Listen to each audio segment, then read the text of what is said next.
नमस्कार। कार्यक्रम खास मुलाकात में हम आपका स्वागत करते हैं और आज इस कार्यक्रम में हमारे साथ भारतीय जनता पार्टी के बुंदेलखंड से आने वाले एक ऐसे वरिष्ठ नेता हैं। इनकी वरिष्ठता तो अच्छी खासी है, लेकिन काया उनकी बड़ी छरहरी है और युवा तत्व विद्यमान है। आप अभी मुलाकात करेंगे उनसे तो आपको भी ये एहसास होगा जो हमको उनसे हमेशा मिलने के बाद होता है कि उन्होंने अपने को बड़ा स्लिम एंड ट्रिम रखा है। प्रयास पूर्वक या बिना प्रयास के, ये तो मैं उनसे जब बात करूंगा तब समझने की कोशिश करूंगा, लेकिन कुछ बातें उनके बारे में आपको बता दूं।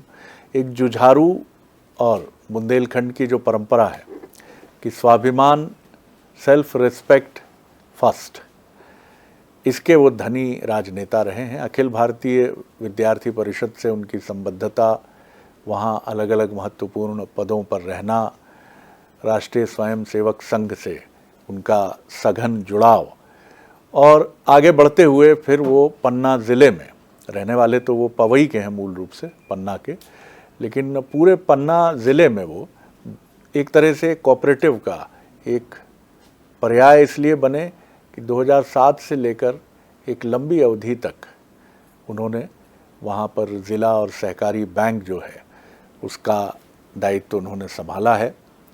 और ऐतिहासिक एक मसला 2011 का था जब तत्कालीन बीजेपी सरकार के सहकारिता मंत्री के साथ संजय नगाइच जी की, जो ज़िला सहकारी बैंक के कर्ता धर्ता थे, ऐसी भिड़ंत हुई कि जिसकी चर्चा सत्ता के गलियारों में भी सुनी गई और मीडिया की सुर्खियों में भी, लेकिन वो विधिसम्मत तरीके से अपनी प्रतिष्ठा का संरक्षण करके आगे बढ़े और सुप्रीम कोर्ट ने आखिरकार, देखिए, लड़ाई का मादा अगर गहरा हो और आप अगर सच्चाई की बात कर रहे हैं और लड़ने के लिए तैयार हैं, जबकि बहुत टीका टिप्पणी हुई उस समय और वो अनुशासनात्मक कार्रवाई की उसके दायरे में भी आए, लेकिन संजय नगाइच आगे बढ़ते रहे और वर्तमान में वो प्रॉमिसिंग तरीके से तो आगे बढ़ ही रहे हैं। मध्य प्रदेश वेयर हाउसिंग और लॉजिस्टिक कॉरपोरेशन के अध्यक्ष हैं और रिसेंटली जो उनका मसला था वो जीतू पटवारी जी के,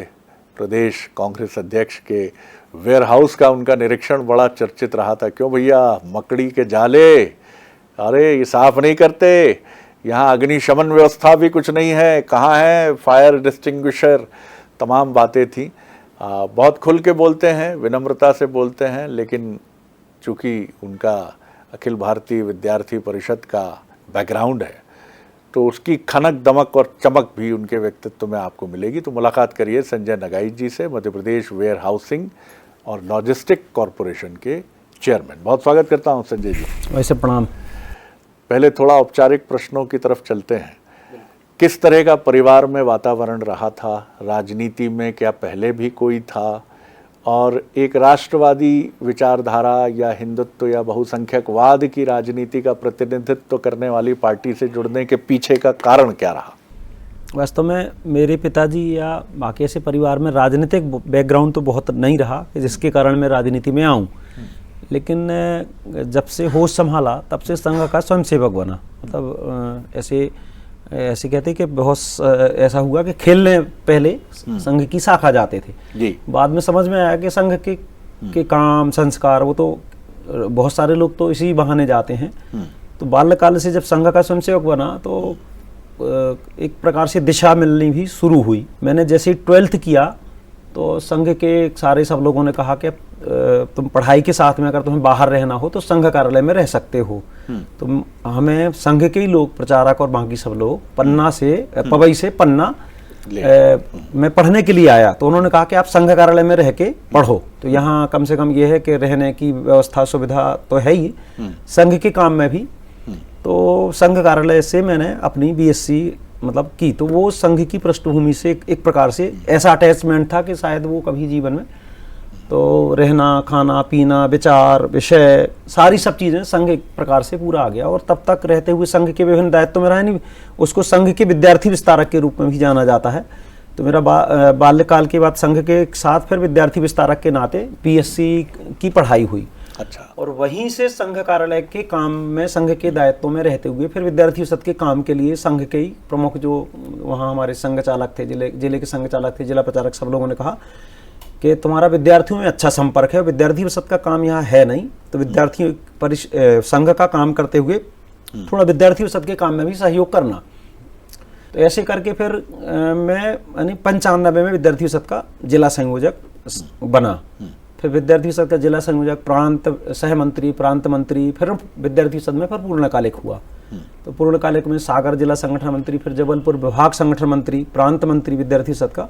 बाद में फिर छत्तीसगढ़ में भी रहा, वहाँ भी संगठन मंत्री विद्यार्थी परिषद का रहा। आपको ध्यान हो 2003 से लेके 4-5 में जो चुनाव प्रबंधन का काम था, और पहली बार पूरे देश भर में कहीं इतना व्यवस्थित चुनाव प्रबंधन का काम हुआ था, तो उसमें मुझे भी काम करने का इन बड़े लोगों से, और उसमें आपको बताऊं कि केंद्रीय भी नेता जो थे, माननीय प्रमोद महाजन जी, अरुण जेटली जी, इनका सानिध्य, इनका मार्गदर्शन मिलता था। इधर कप्तान सिंह जी जैसे प्रचारक, अनिल दवे जी जैसे प्रचारक, अरविंद भदौरिया जी जैसे संगठक, तो इनके साथ निश्चित तौर पर काफी रिच रहा आपका ये अनुभव।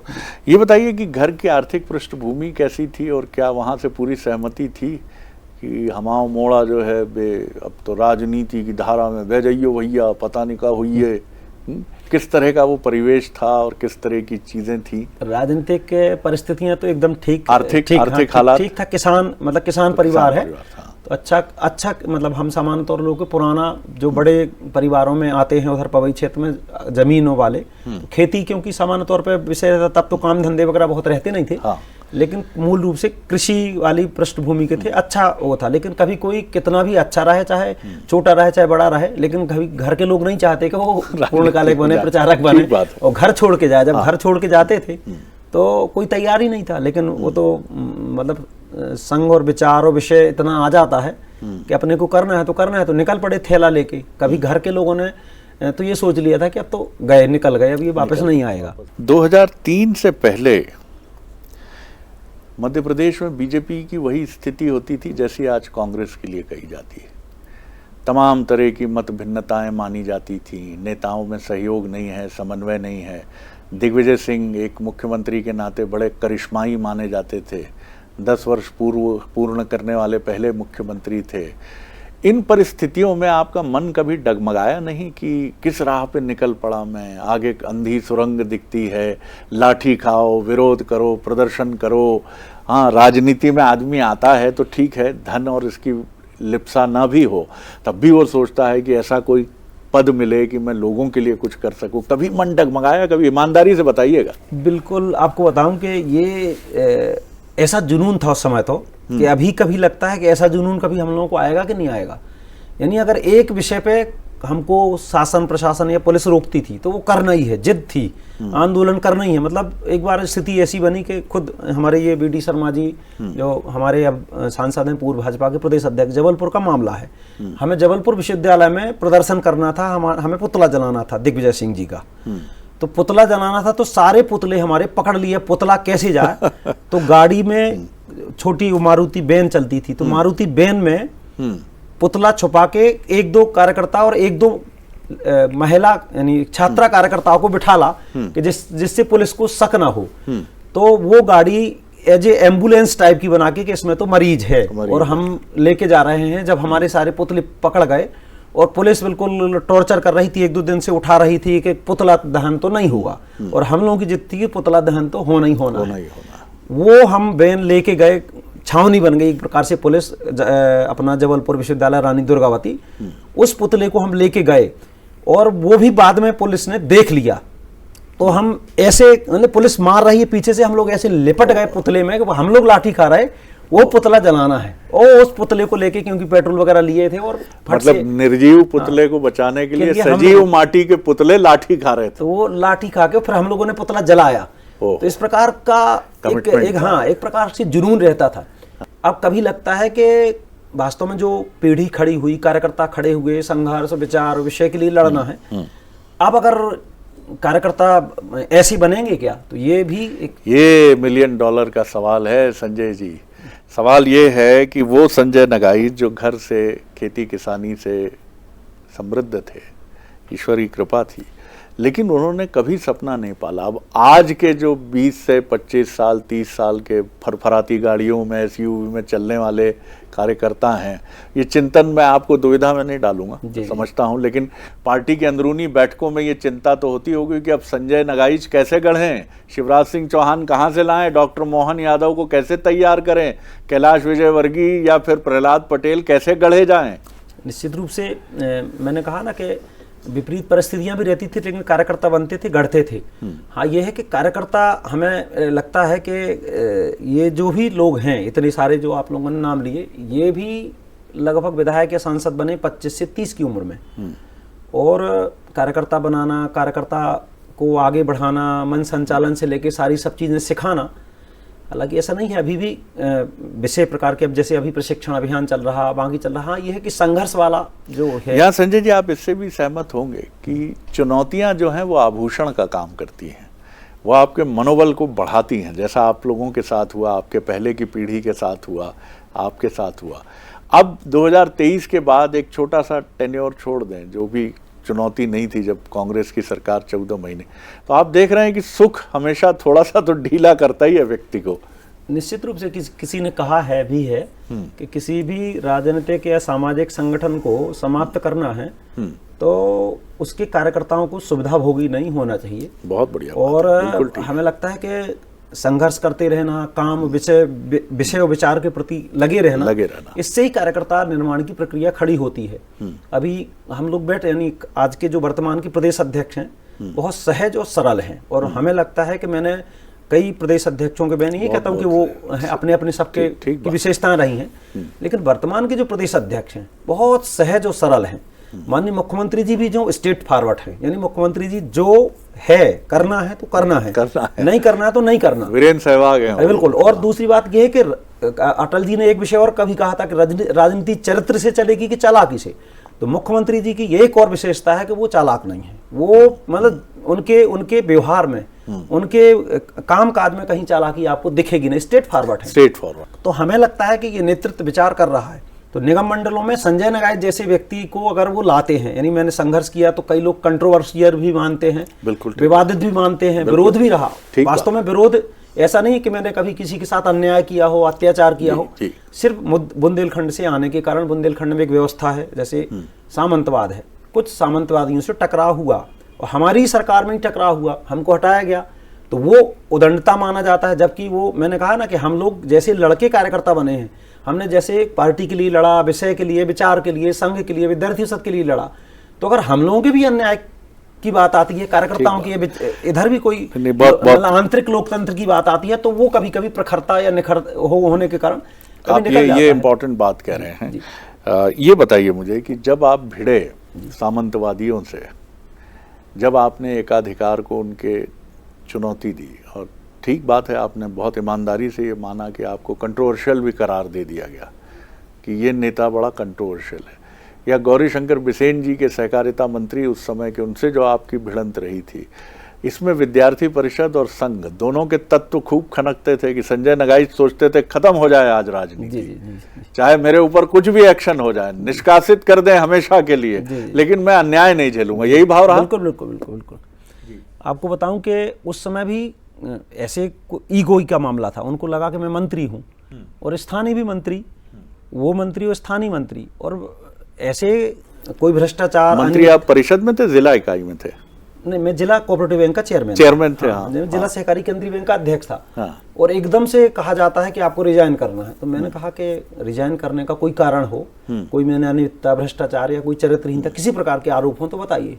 बोले कुछ नहीं, आपको तय किया है। तो मैंने कहा किसने तय किया है? मैंने भी कई जो प्रदेश के अध्यक्ष हैं उनसे बात करी, तो उन्होंने कहा ऐसा कोई विषय नहीं है।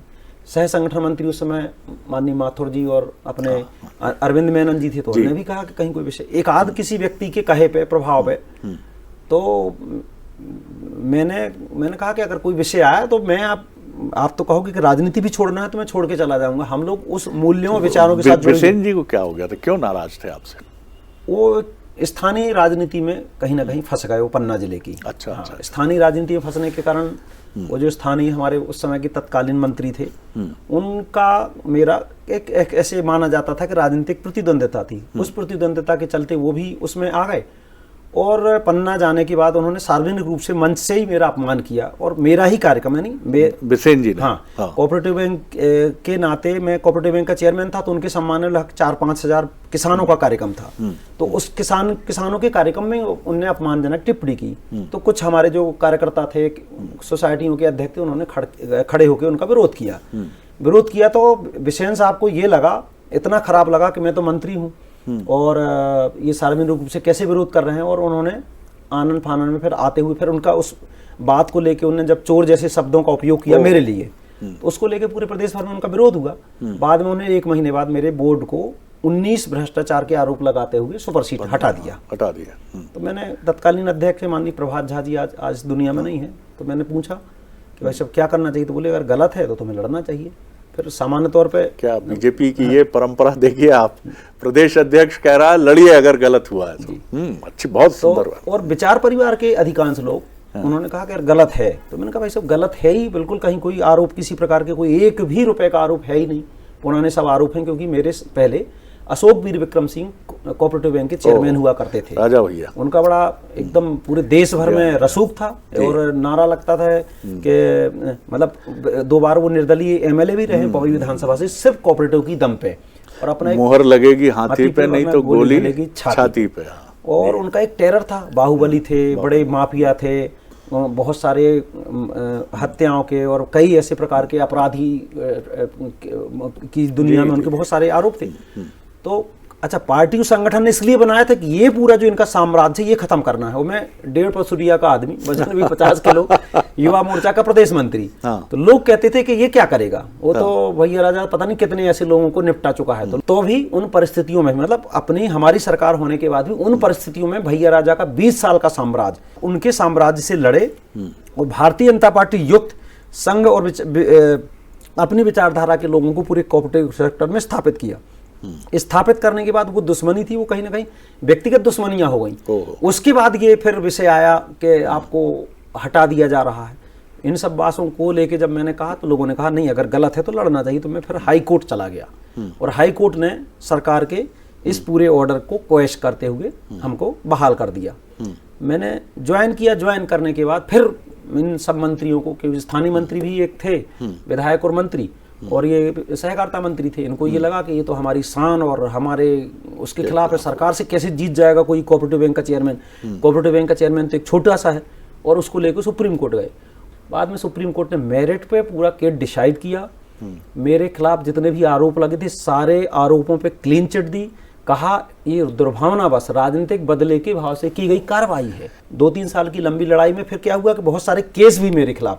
बिसेन साहब से कभी मुलाकात हुई सब सेटल होने के बाद? तो कहीं ना कहीं अब तो मन में कोई कटुता नहीं है, ऐसा कहीं कोई विषय नहीं। लेकिन अब वो कहते हैं धागा टूटता है तो गांठी तो रहती ही है। रहीमन धागा प्रेम का मत तोड़ो चटिकाए, टूटे तो फिर जुड़े। उस घटनाक्रम के बाद भी लगता है कि सत्यमेव जयते। ये अगर बात आप, है, हाँ, और ईश्वर पे अगर आप आराध, आपका ईश्वर कोई मजबूत है। मैंने कहता कभी जब कोई नहीं रहता तो एक तो ईश्वर रहता है, और फिर ये जो लिखा है ना सत्यमेव जयते, हमें लगता है ये एकदम मेरे पे तो कई बार फिट हुआ। हाई कोर्ट से जीता, सुप्रीम कोर्ट से जीता। हर सत्य के रास्ते पर चलने वाले के साथ है। जितना धैर्य आपने दिखाया संजय जी, उतना धैर्य बहुत सारे लोग बीच रास्ते में धैर्य खो देते हैं। आप जिस तरह के व्यक्ति हैं, एकदम क्लियर, मन में जो है वही जुबान पर है। मैं ये नहीं समझ पाया कि आप कैसे जीतू पटवारी जी के वेयरहाउस चले गए।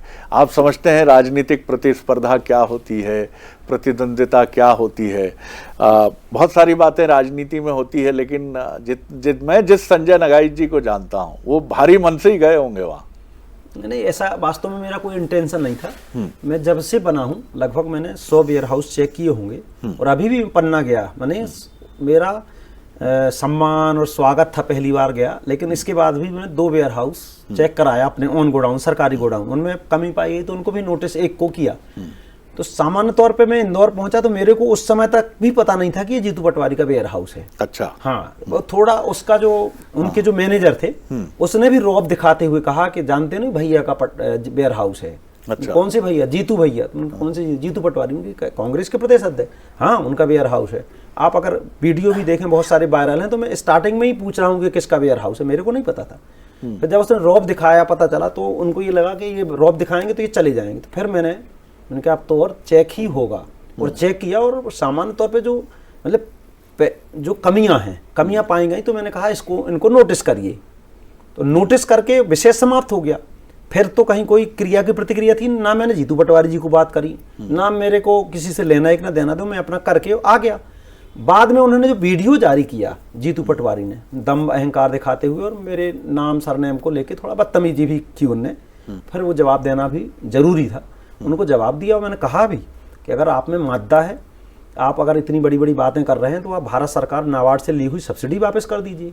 आप लगभग 16 से 20 लाख रुपए महीना सरकार से किराया लेते हैं, तो कह दीजिए कि हमारा वेयर हाउस खाली करा दीजिए। खाली हम करने के लिए तैयार हैं। इतना विषय था, उसमें वास्तव में उन्होंने राजनीतिकरण करने का प्रयास किया। लेकिन संजय जी, राजनेता अगर अपनी रोजी रोटी के लिए कुछ करता है, क्योंकि राजनीति में तो आप जानते ही हैं, जब तक सत्ताधारी दल की व्यवस्था ना हो वहाँ तो फिर भी कुछ मिल जाता है या सहयोग समर्थन हो जाता है, लेकिन विपक्ष में एक लंबा समय आपने भी तय किया, विपक्षी राजनेता क्या करे?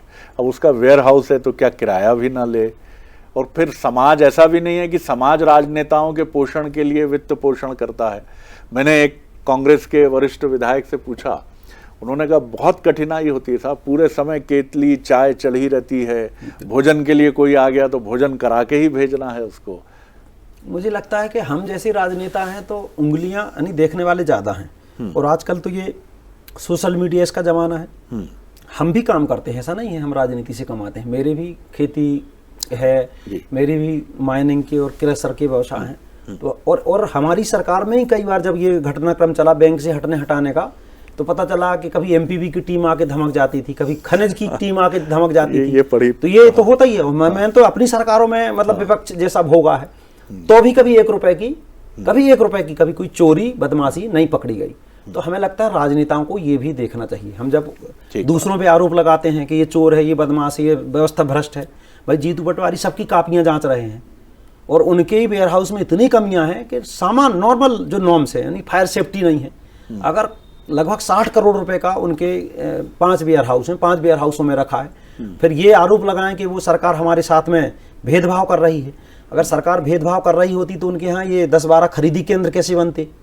सरकार ने खुद खरीदी केंद्र बनाए, उनका वेयर हाउस क्षमता से ज़्यादा भंडारित है, आपको किराया मिल रहा। तो हमें लगता है कि नेताओं को ज़्यादा ये चीज़ें देखना चाहिए, शर्तों का पालन करना चाहिए। उन्होंने शर्तों का उल्लंघन किया, फायर सेफ्टी जैसी चीज़ें नहीं थी, और कहीं अप्रोच रोड नहीं है, नालियाँ नहीं हैं, बरसात आ रही है, करोड़ों का खाद्यान्न रखा है, तो उसकी सुरक्षा हमें लगता है कि मैं अगर वेयर हाउस कॉरपोरेशन का अध्यक्ष हूँ तो मेरी जवाबदेही है। ये बातचीत जो भी देखेंगे, कांग्रेस के नेता, ग्रामीण पृष्ठभूमि के राजनेता जिनके वेयर हाउसेज हैं, तो उनके दिल दहल रहे होंगे कि अगला निशाना अब संजय जी हमको बनाने वाले हैं। ऐसा तो नहीं कि कोई सीरीज आप शुरू करेंगे जीतू पटवारी जी से शुरू करके हर कांग्रेस नेता के यहाँ कि भैया क्या है, थोड़ा बीजेपी के नेताओं को भी पकड़िए जरा। नहीं, आपको बताऊं कि 100 वेयर हाउस चेक किए हुए, उसमें बहुत सारे लोगों के बीजेपी के भी, संघ परिवार के भी हैं, तो उन्होंने तो इस कार्रवाई का स्वागत किया। कई लोगों ने तो माला वहां बुला के रखी कि आपने कम से कम हमें जागरूक कर दिया, अब हम ये व्यवस्थाएं कर रहे हैं। माला पहनाने के बाद भी आपने परीक्षक की भूमिका निभाई ना मजबूती से एकदम। तो मैंने कहा कि अच्छा, कई बार तो ये होता कि मैंने कहा कि नहीं भाई, मैं अभी चेक करने आया हूँ, अभी माला और चाय तुम्हारी नहीं पीऊंगा, ऐसा भी हुआ हमारे परिवार के लोग।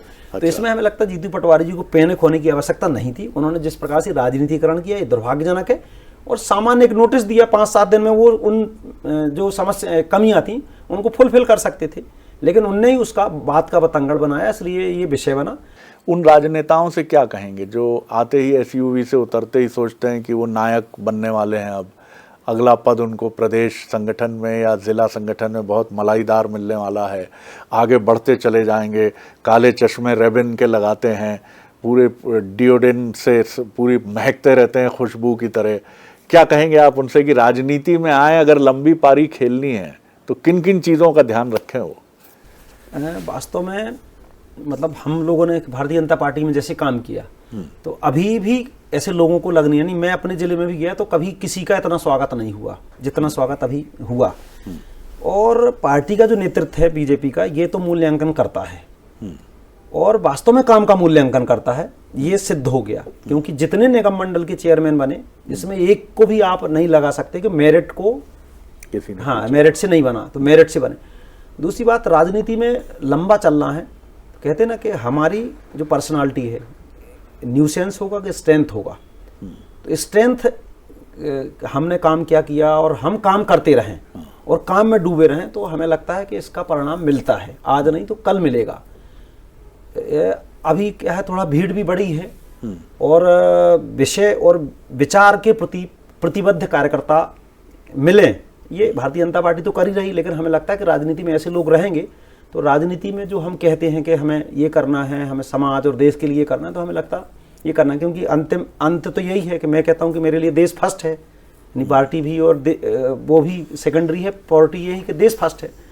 तो कार्यकर्ता या नेता अगर प्रक्रिया से आता है, सिस्टम से आता है, विचार के प्रति प्रतिबद्धता से, संगठन की कार्यशैली कार्य पद्धति से आता है, तो हमें लगता है कि वो संगठन के साथ में भी न्याय करता है और समाज और देश के साथ में भी न्याय करता है। ऐसे कार्यकर्ताओं नेताओं की आवश्यकता है। और बाकी तो ठीक है, राजनीति में अब जैसा चल रहा उसको हम क्या कह सकते हैं।